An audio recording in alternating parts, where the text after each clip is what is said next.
শুভেচ্ছা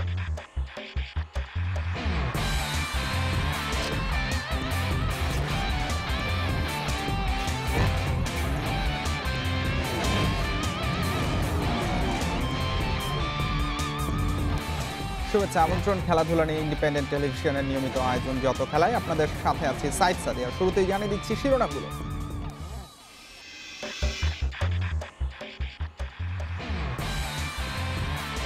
শ্রীলঙ্কা সফরের ভাগ্য নির্ধারণ হতে পারে কাল, বিসিবির শক্ত অবস্থানের পক্ষে নাফিস ও তুষার।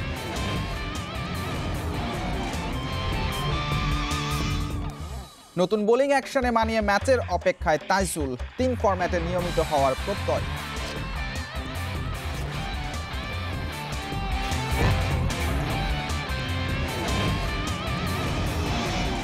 জাতীয় ও যুব হকির জন্য 2 দেশি কোচেই আস্থা, অক্টোবরের মাঝামাঝি লিগের কার্যক্রম শুরুর পরিকল্পনা।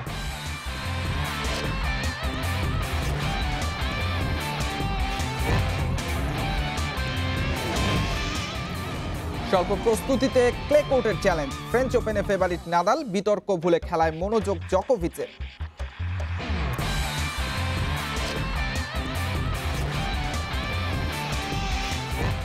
শ্রীলঙ্কার কঠিন শর্তে সফরে যেতে রাজি নয় বিসিবি, এখন লঙ্কান বোর্ডের কাছ থেকে উত্তরের অপেক্ষা। লঙ্কা বাংলা সিরিজের ভাগ্য নির্ধারণ হতে পারে বুধবার। সফর নিয়ে বিসিবির শক্ত অবস্থানকে স্বাগত জানিয়েছেন শাহরিয়ার নাফিস ও তুষার ইমরান। একই সঙ্গে ঘরোয়া ক্রিকেট ফেরাতে সভাপতি নাজমুল হাসান পাপনের মন্তব্য আশাবাদী করছে তাদের।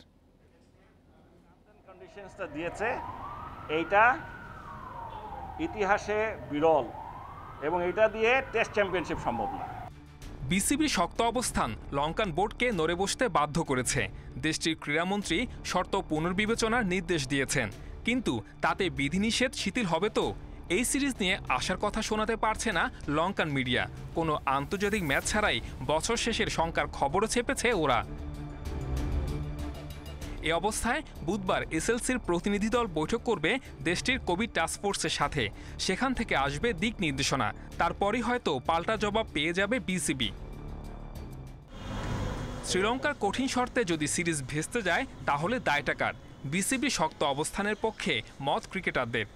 জাতীয় দলের শ্রীলঙ্কা সফর হলেও ভালো, আর না হলে অবশ্যই এই শর্তগুলোর কারণে হবে না। তো আমার অবস্থা একদমই স্পষ্ট, যদি সফর হয় তাহলে বাংলাদেশ ক্রিকেটের জন্য খুবই ভালো, তবে এতগুলো শর্ত মেনে এই সফর করার কোনো প্রয়োজন আছে বলে আমি মনে করি না। আপনি 3টা টেস্ট ম্যাচ খেলতে যাচ্ছেন, সেখানে গিয়ে যদি প্র্যাকটিস ম্যাচ খেলতে না পারেন, প্র্যাকটিস ভালোভাবে প্র্যাকটিস না করতে পারেন, তাহলে কিন্তু রেজাল্ট করা সম্ভব নয়।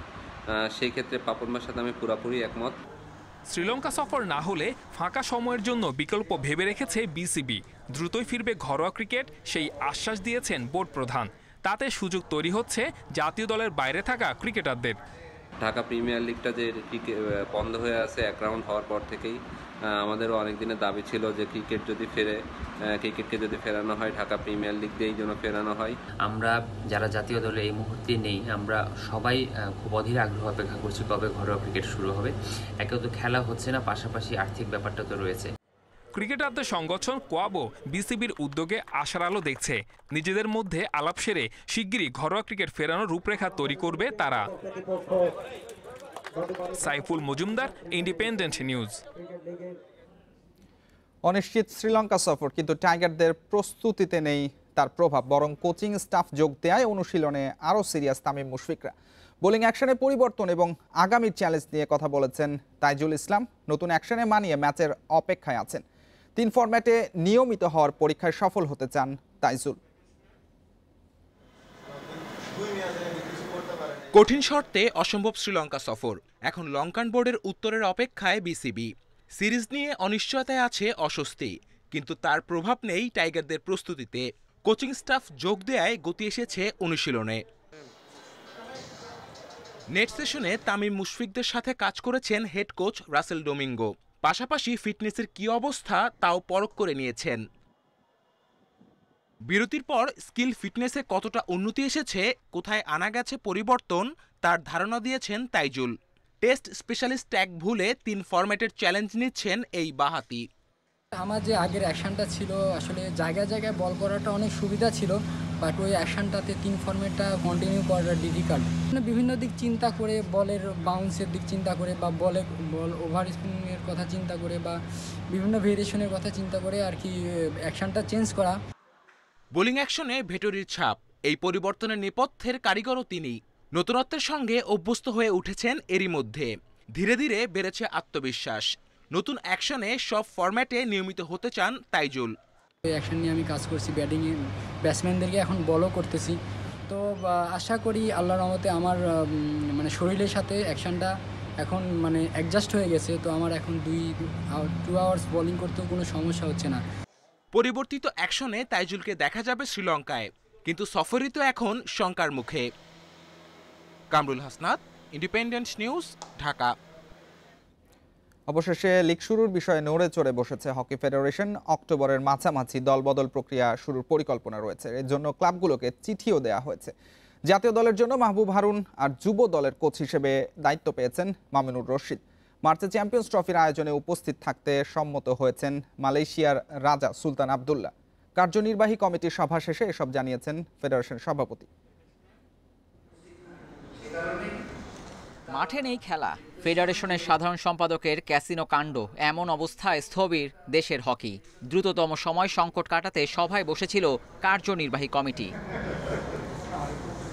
প্রায় 4 ঘন্টার সভা শেষে ফেডারেশন সভাপতি জানিয়েছেন জাতীয় দল ও যুব দলের দায়িত্বে 2 জন দেশি কোচকে নিয়োগ দেওয়ার সিদ্ধান্ত হয়েছে। জানুয়ারিতে যুব এশিয়া কাপ ও মার্চে চ্যাম্পিয়ন্স ট্রফির জন্য প্রস্তুতিও শুরু করতে চায় ফেডারেশন।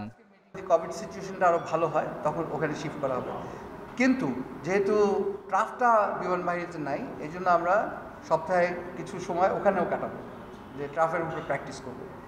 এটা হবে কি আমাদের 3 থেকে 4 দিন হয়তো চাহিদা মোতাবেক। বঙ্গবন্ধুর নামে যে এই খেলা দুটো আমরা করব জাতির পিতার জন্ম শতবার্ষিকীকে উদযাপন উপলক্ষে, এটা বিশাল তাৎপর্যপূর্ণ জিনিস। এটা খুবই গুরুত্বপূর্ণ আরও কারণে যে আমরা যদি এখানে অন্তপক্ষে 4র্থ পজিশনে থাকতে পারি, আমরা কিন্তু ওয়ার্ল্ড কাপেও যেতে পারবো।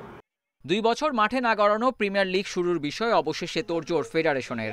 অক্টোবরের মাঝামাঝি দলবদল শুরু করার পরিকল্পনা, সে লক্ষ্যে ক্লাবগুলোকে চিঠিও দেওয়া হয়েছে। আমরা ক্লাবগুলোর সাথে যোগাযোগ করছি, তাদের মধ্যে ইচ্ছা আছে লিগটাকে দ্রুততম সময়ের মধ্যে করা। এখানে কিছু কিছু সিচুয়েশন আছে যে অনেকগুলো ক্লাব কিন্তু বন্ধ অবস্থায় আছে। তবে স্যার প্রত্যেকটা ক্লাবের ম্যানেজমেন্টের সাথে আমাদেরকে দায়িত্ব দিয়েছেন কথা বলার জন্য, এবং প্রয়োজনে স্যার নিজেও কথা বলবেন। সভায় আলোচনা হয়েছে ক্যাসিনো কাণ্ডে বিতর্কিত মোমিনুল হক সাইদকে নিয়ে। গঠনতন্ত্র অনুযায়ী সাধারণ সম্পাদক পদে তার আর থাকার সুযোগ নেই জানিয়েছে ফেডারেশন। তবে নিজের বৈধতা চ্যালেঞ্জ করে হাইকোর্টে ফেডারেশনের বিরুদ্ধে রিট জারি করেছেন সাইদ। এখন হাইকোর্টের রায় সাধারণ সম্পাদক ইস্যু ফয়সালা হবে জানিয়েছে federation. Abidur Rahman, Independent News, Dhaka.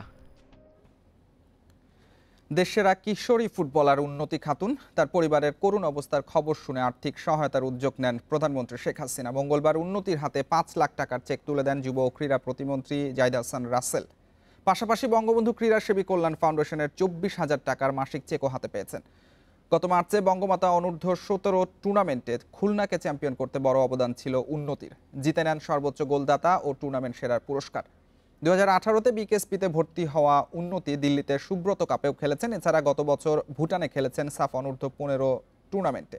তবে বঙ্গমাতা ফুটবলের দুরন্ত পারফরমেন্স তাকে এনে দিয়েছে লাইমলাইটে।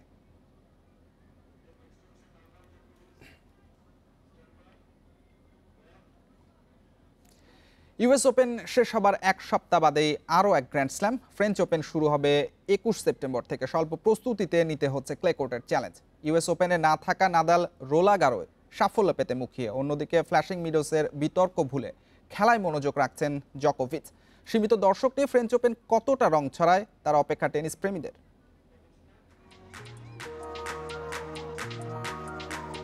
ইউএস ওপেন শেষ হতে না হতে ফ্রেঞ্চ ওপেনের প্রহর গোনা শুরু। 1 সপ্তাহ কম সময়ের মধ্যে টেনিস তারকাদের আবার কঠোর পরীক্ষা। হার্ড কোর্টের পর এবার ক্লে কোর্টের লড়াই। 21 সেপ্টেম্বর ফ্রেঞ্চ ওপেন কোর্টে গড়াবে। ইউএস ওপেন দর্শক শূন্য গ্যালারিতে হলেও ফ্রেঞ্চ ওপেনে থাকছে সীমিত দর্শক। রোলাগারোর টেনিস উৎসব তাই করোনাকে চ্যালেঞ্জ জানাচ্ছে। শেষ মুহূর্তের প্রস্তুতিতে ব্যস্ত আয়োজকরা। এবারে তারকা ঘাটতি থাকার কথা নয়। Clay king Rafael Nadal record আরও সমৃদ্ধ করতে মুখিয়ে লাল দুর্গে টানা 3য় আর 10 নম্বর গ্র্যান্ড স্লাম জমাতে চাইছেন শোকেসে।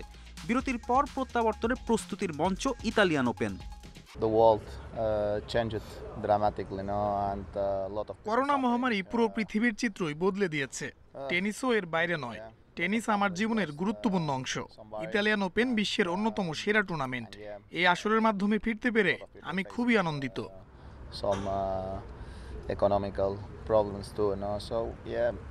ইউএস ওপেনে জকোভিচের স্বপ্ন ভেঙেছে বিতর্কিত কাণ্ডে। এ নিয়ে আক্ষেপ আছে, তবে তার মনোযোগ সামনের দিকে। ফ্রেঞ্চ ওপেনের আগে ইতালিতে ঝালিয়ে নেওয়ার সুযোগ। স্বল্প ব্যবধানে ক্লে কোর্টের চ্যালেঞ্জে মানিয়ে নেওয়া সহজ নয়, তা নিয়ে চিন্তা জকোর। রোলান গারোয় নাদালকেই মানছেন ফেভারিট।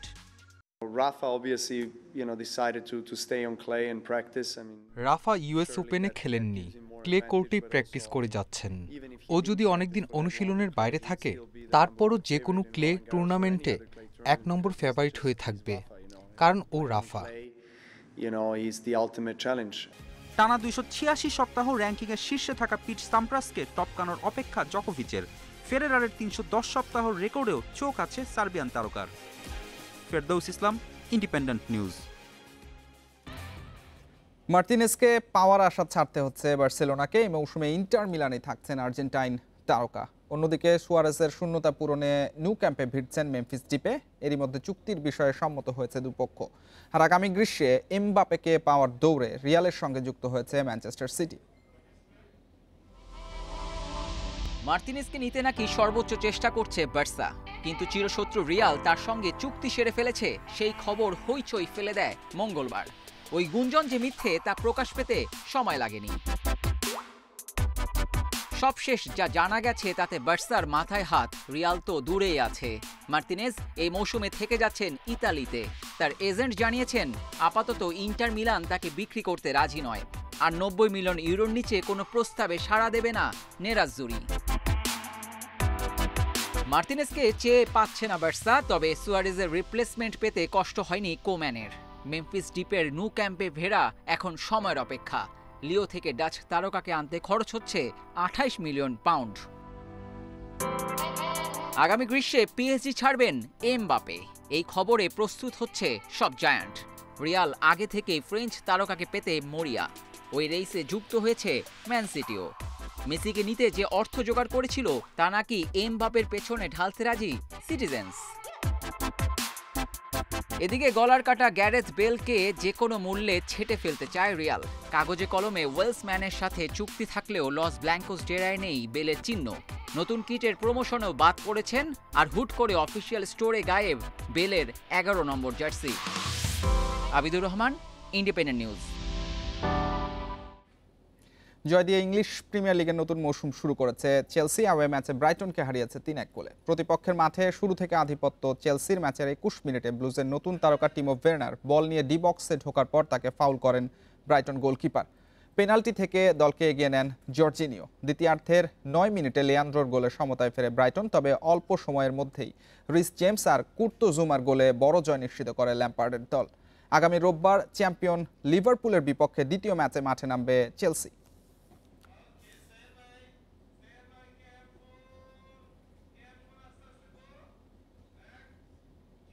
এই ছিল আজকের যত খেলা। ইন্ডিপেন্ডেন্ট টেলিভিশনের সব খবর আরও বিস্তারিত জানতে চোখ রাখুন ইউটিউব, ফেসবুক এবং টুইটারে। আমন্ত্রণ পরের আয়োজন।